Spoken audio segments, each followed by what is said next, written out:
views expressed on this program are those of the hosts, guests, and callers, and are not necessarily those of this station, its management, or other advertisers. You're listening to Transformation Talk Radio.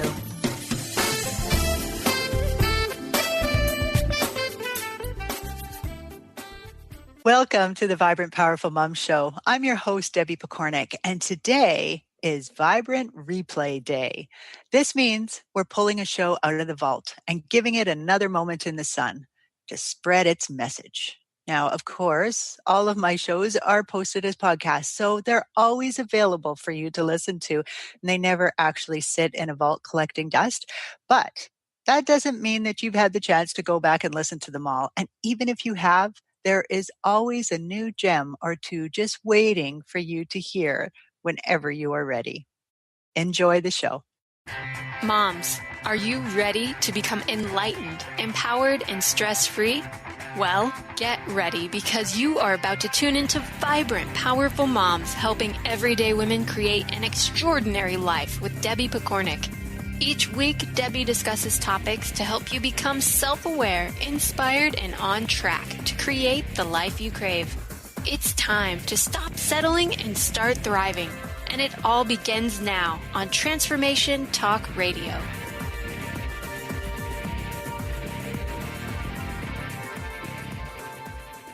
This is Debbie Pokornik, host of Vibrant Powerful Moms. Today we're going to talk about one of my favorite topics, building strong relationships with your loved ones. Now, this is a really big topic area, so it's not like we're going to talk about it today and then we're done. Today we're just going to talk about one specific piece of it, and that is how you can zero in on what you're putting into the relationship and what you might accidentally be taking away from it. Because at the end of the day, it's kind of the balance between these things of putting things in and taking things away that will become the measure of your relationship. This is a really important topic for you to be aware of because how strong your relationship is with your child is going to determine whether or not they want to be part of your life when they're old enough to move away from home and be off on their own. It's also an important topic if you have a partner in your life, a lover, a boyfriend, a husband, a girlfriend, and you really want to create a strong relationship that can weather the test of time. This is a key piece to helping you create those vibrant, powerful relationships that ultimately most of us crave. Now, what often happens is right at the time when we have children, we are also incredibly busy. Sometimes we have aging parents that we need to look after. Sometimes we have a career that we're still trying to work on. Plus, we might want to put our kids in extracurricular activities. So at a time when we really want to be building strong relationship, we're pretty much tapped out. We don't have a ton of energy. We don't have a ton of time. And so often what happens is we actually end up being more patient and polite with total strangers, like maybe the waitress at a restaurant or the gas attendant at the grocery store, than we are with these little beings that we love more than anything else in the world. Because we like to put them in extracurricular activity, we're also adding to the stress. And we sometimes do it with a sense of, I'm going to do this for you, but in exchange, I'm going to be extra stressed out because now I've got to get you to this event, after school. I've got to feed you. I still have my full to-do list. And so they might be a little bit tired. They might not really want that much structure. And you might find that you're pushing yourself hard. And so therefore you are more stressed. You have less patience. And it's just that much harder for you to actually spend that quality time with them. So let me put this in a way that it really sinks in, because this is just such a critical thing for everyone to understand. Nothing will be as important 20 years from now than the relationship you have built with your kids. It doesn't matter if you sacrifice so much for them. Maybe you get up every day at 5 a.m. in order to get them to the rink or dance studio before they have to go to school. Or maybe you take a second mortgage out on the house so that they can have the equipment that they need or travel where they need to travel. Maybe you put your own career, your own dreams and goals on hold just so that your child can do the things that they want to do. None of those things matter if you do this stuff at the expense of the relationship. And all you need is to understand, to know what are the things that you're doing that are actually taking and what are the things that you're doing that are actually giving. It doesn't mean you can never be grouchy, you can never have an off day, or that you always have to be patient and be like the leave it to beaver type mom. It doesn't mean any of that. It just means that with awareness, you really can create that relationship that matters. And that relationship is the one where your kids come around and visit you and want to spend time with you and phone you because they're excited to tell you things, because they love having you in your life, because you are very important to them. And I think as vibrant, powerful moms, that's ultimately what we all want. None of us are trying to raise our kids just to get them out the door and then have nothing more to do with them. At least that's what I like to believe. Now, I'm not saying that you shouldn't put your kids in extracurricular activities.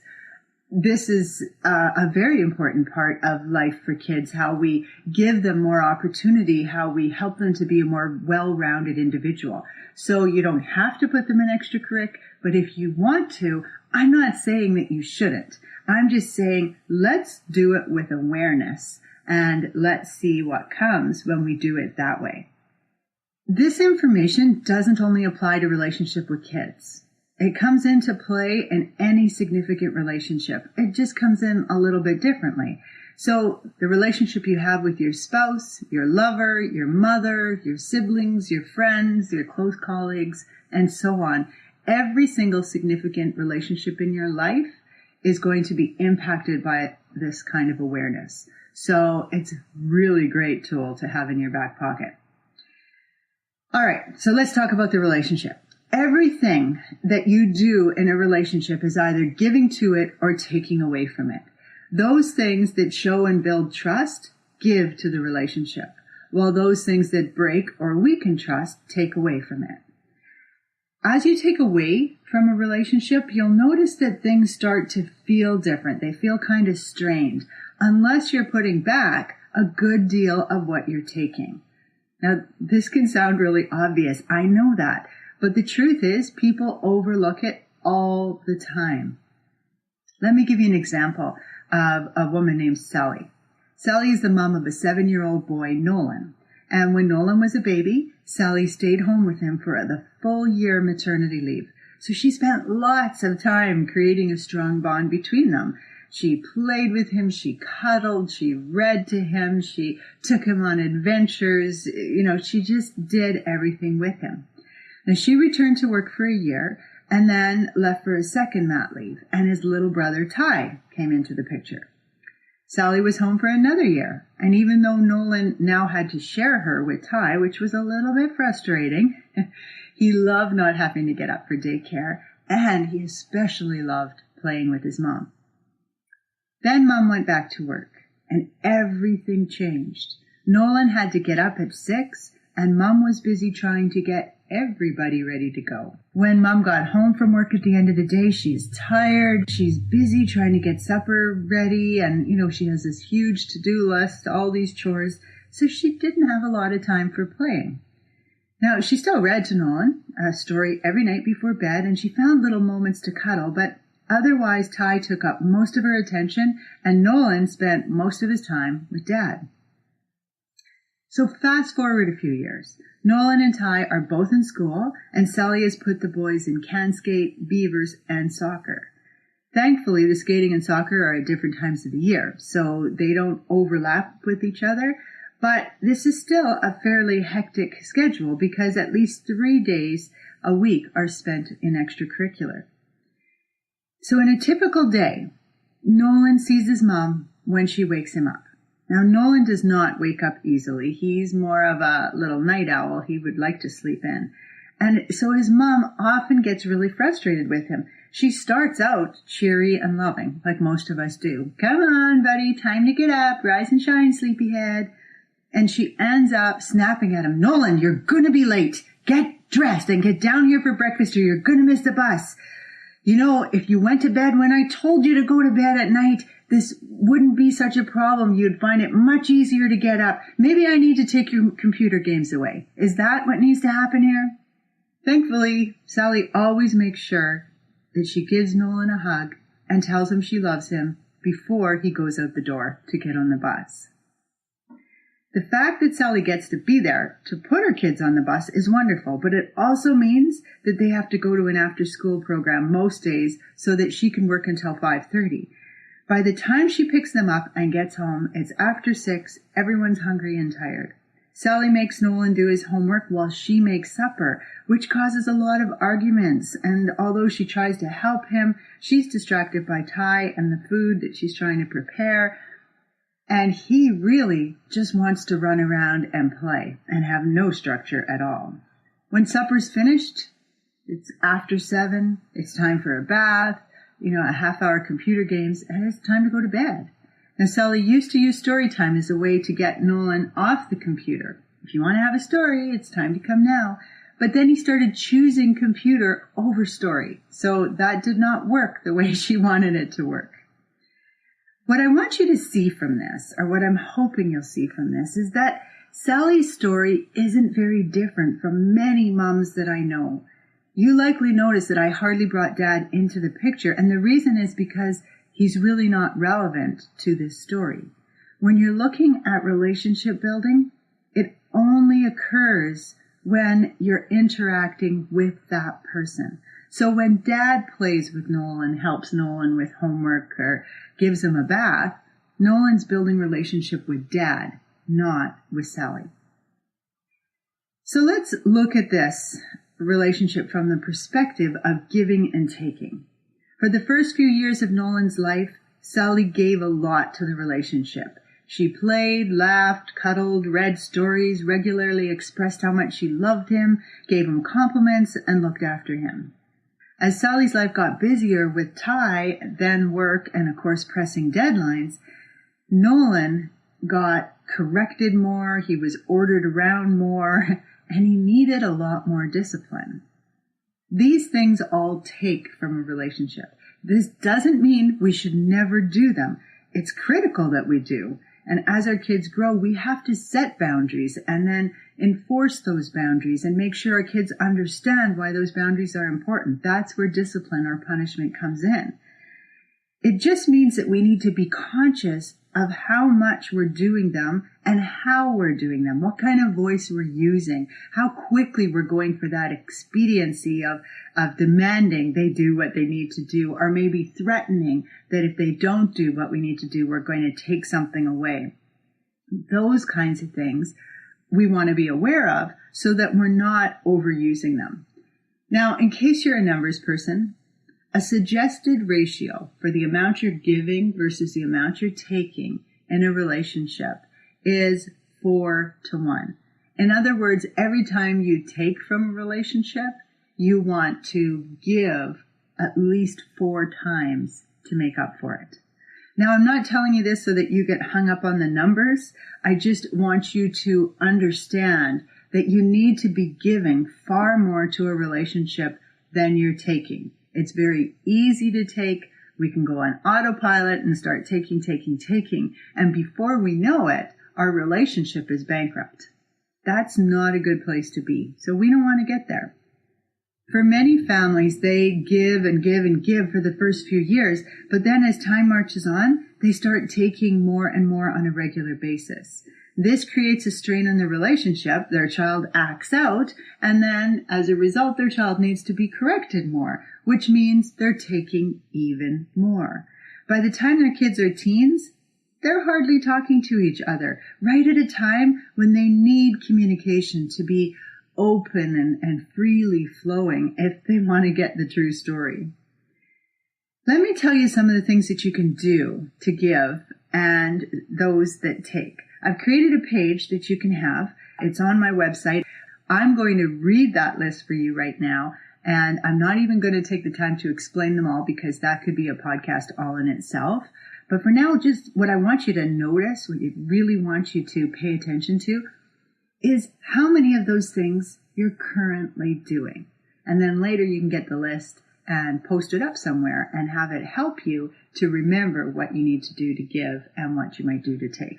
Now, this list is created by me and is meant to help guide you. But understand that you might be a little bit different than I am. Your kids are a little bit different. Personalities make a difference. So, for example, arguing is not on that list, okay? But if it were on the list, then if you have a really strong driver type child that loves to argue and you love to argue, you can have an argument and have it not take from the relationship. It can just be a sharing of opinions and it can be fun and exhilarating. If, on the other hand, your child is an amiable personality, they don't like to argue, they don't like confrontation, and you're a driver, and you're arguing and you shut down the arguments by putting down your foot, then you're going to be majorly taking from the relationship. So I want you to listen to this list with an open mind and thinking about how it applies to you in your family and how you can use that information to help guide you. But don't think that I'm saying this is the only way to give. This is always going to take.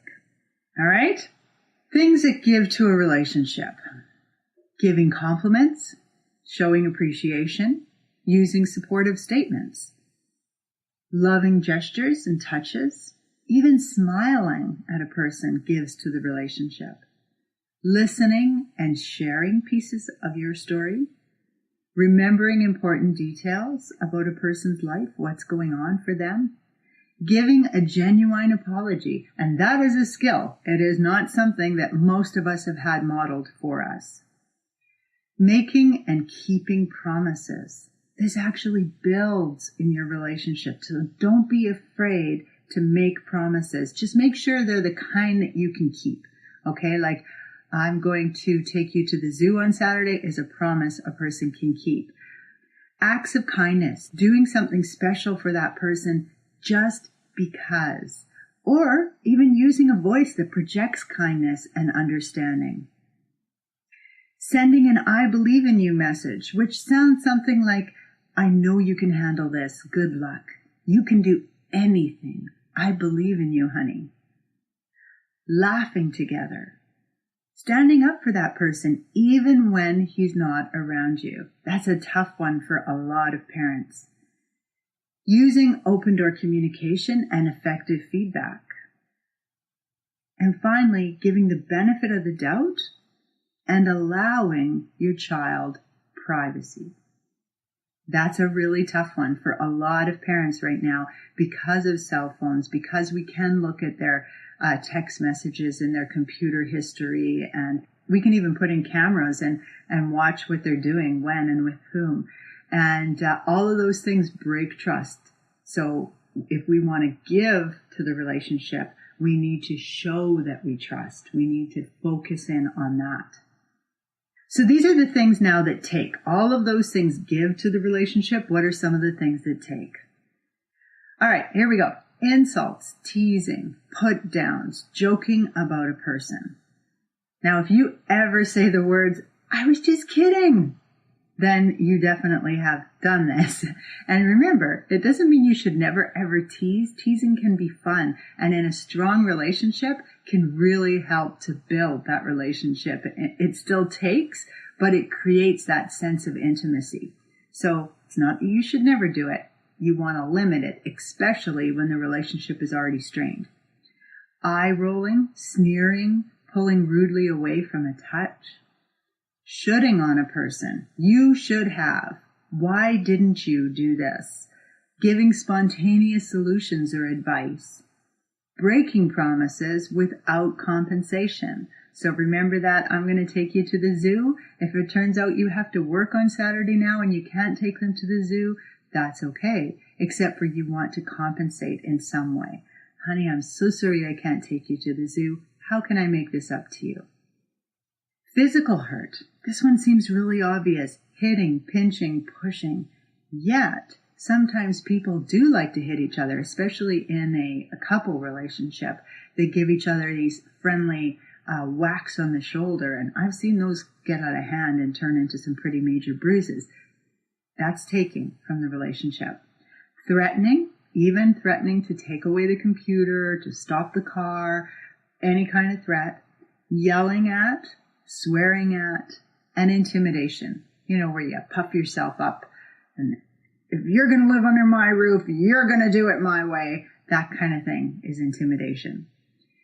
Giving the message that I don't think you can handle this. You're not good enough, big enough, strong enough. We give that message accidentally, but we do it a lot when our kids are in a difficult situation and we take over. We do it in the name of protecting them. But when we step in, we are inadvertently sending a message that says, you can't handle this, honey. Look out. Mama's got to do it for you. That takes from the relationship.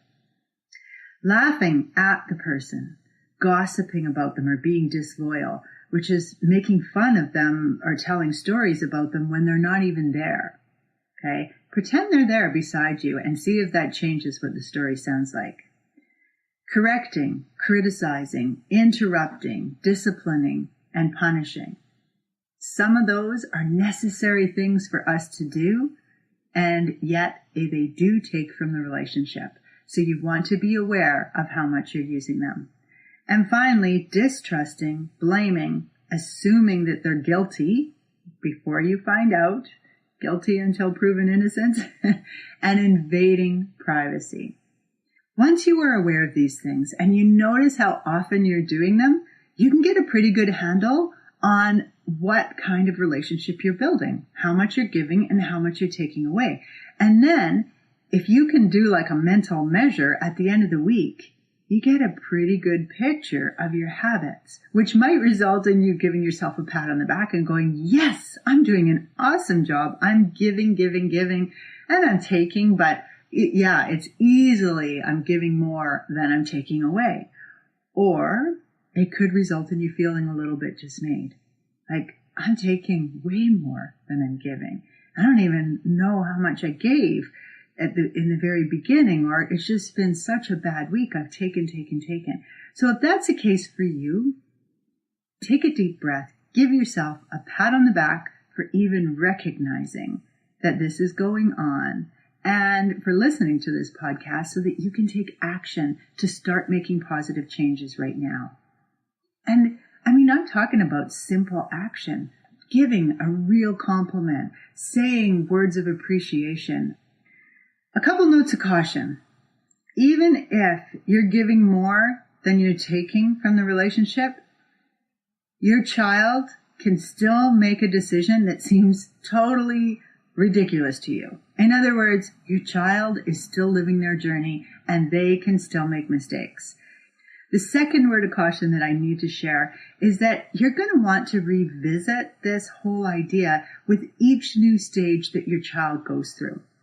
Because even though you might be doing great right now while let's say your daughter's in grade 3, when she gets into that tween stage, if she gets into the stage of attitude and testing things and wanting to figure out her boundaries, you might find that you automatically switch into a different mode. You start handling things maybe the way your own parents handled it, or you just start dealing with it as best you can given the stress that you're under and all the things that are going on, and not even realize that you've stopped giving to the relationship.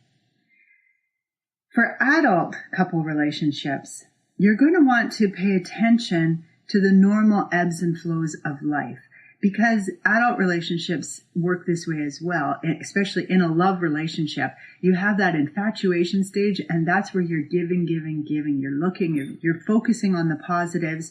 You're noticing the things that the other person does that you like. You might use words of appreciation. You might give compliments. You're just so much more present. And then life happens, right? Maybe you get married, or you have bigger commitments with that person. Maybe you have kids. And now suddenly you find that I don't have the time and the energy to do all this kind of stuff for him or for her. And so I'm not going to do it. But you're still critical. You're still correcting. You're still demanding. You're still doing all the things that we do when we're in a relationship, especially if we are on autopilot and feeling stressed. Just by becoming aware of this, you can start to change the trajectory of that relationship, because it's so critical. If you're in a two-person parenting relationship, then you really want to put that energy into creating a strong relationship with that other person, model what a good, strong relationship looks like, and make sure that you have that other person's back and they have your back. So by becoming aware of when and how you're taking and making sure that you're putting more than enough back in, you can be building a relationship that is strong no matter how stressed you are in your life. It doesn't take a lot of time or energy to give a compliment, to say how much you appreciate something that someone did for you, or just to be supportive. Life is a game of give and take. So you're going to continue to do both. The difference is when you do it consciously, or at least with more awareness, then you put yourself in the driver's seat of that relationship. You know what you need to do when things are feeling strained. You have ideas for how to start building and adding, even when it's a very stressful time for you. With much respect for you and the journey that you're on, this is Debbie Pokornik, wishing you a vibrant and powerful day. You've been listening to Vibrant, Powerful Moms with host Debbie Pokornik. If you've enjoyed this show, please give us a shout out and leave us a positive review. To find out more about Debbie and her sisterhood of Vibrant, Powerful Moms, visit empoweringenergy.com. That's empowering with letters NRG.com.